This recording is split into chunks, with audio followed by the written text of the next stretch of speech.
Hey, and welcome to another episode of Motors and Meats. In today's episode, you'll see the cars up on jack stands. That's for two reasons. One, I'm having the wheels powder coated. Also, I'm putting on Eibach lowering springs. That's going to take this stance down 1.2 inches on the front and on the rear, and that should be a really nice complement to the things that we've added from EMC2. We had the side skirts, we had the front lip spoiler, we had the rear splitter.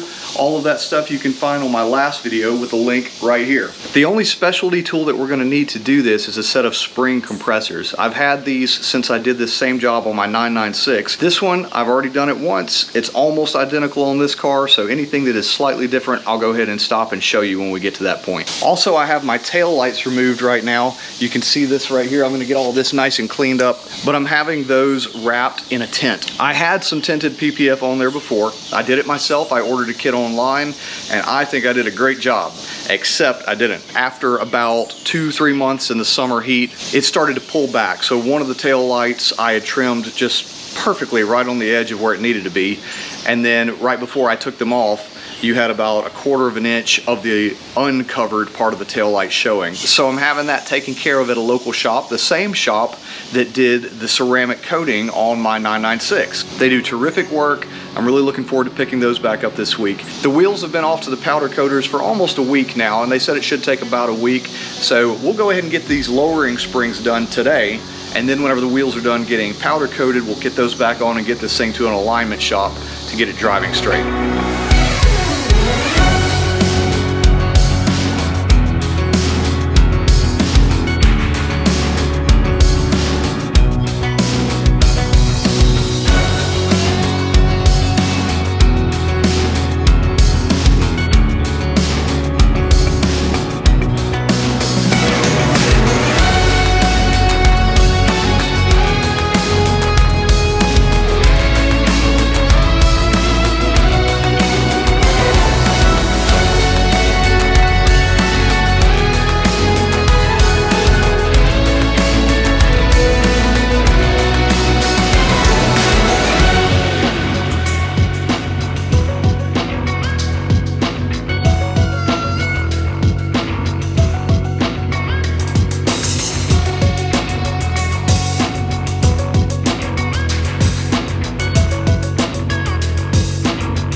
I thought that I just hit a hiccup. I got ready to put the new spring on, and I realized that it looked bigger in some way than the stock spring, so I laid them out side by side, and sure enough, the new Eibach lowering spring stands about 1 inch taller than the stock spring. I did Google and confirm that I do have stock springs. I don't have some other off-brand of lowering springs on my car. It's just that the compression ratio, the stiffness of the springs, the diameter of the wire, all of that is different, and the actual height of the springs as a result on the lowering springs is higher. I posted about it in one of the 997 groups on Facebook, and several people commented, but my friend Alberto, you know him on Instagram and on YouTube as Alberto B, and he has a 997.2 Carrera 4S. He told me about when he did his H&R springs, it was very similar to that the springs looked about the same height on the front, but that they looked taller in the back. And after he put the springs on and after the settling happened, that it sure enough set 0.8 inches lower, which is what they're supposed to do on the 4S. On the Carrera S, not 4S, the 2S, it's supposed to sit 1.2 inches lower. So let's get going. We'll finish this up, but just so that you have that information in case you run into the same thing, I wanted you to be aware that it is a taller looking spring, but I guess we'll see in a minute if it actually sits lower.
Don't let anyone fool you. Doing the back ones is not that easy.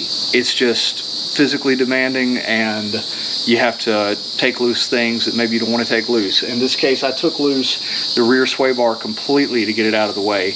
I'd read take loose the drop links from either end so that you can swivel it out of the way, but mine would not swivel. Maybe I just wasn't doing it right, but it's not the end of the world to have to remount the thing. I did it on my last car actually whenever I put the lowering springs on it. So that's done. Now let's get the new one on.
The next level of mods are done on the 997.2 Carrera S. We've got the wheels powder coated in a bronze. We've got the lowering springs done. It's sitting really nice, and from what I've read and heard, it's going to take another couple hundred miles to see that fender gap decrease even more.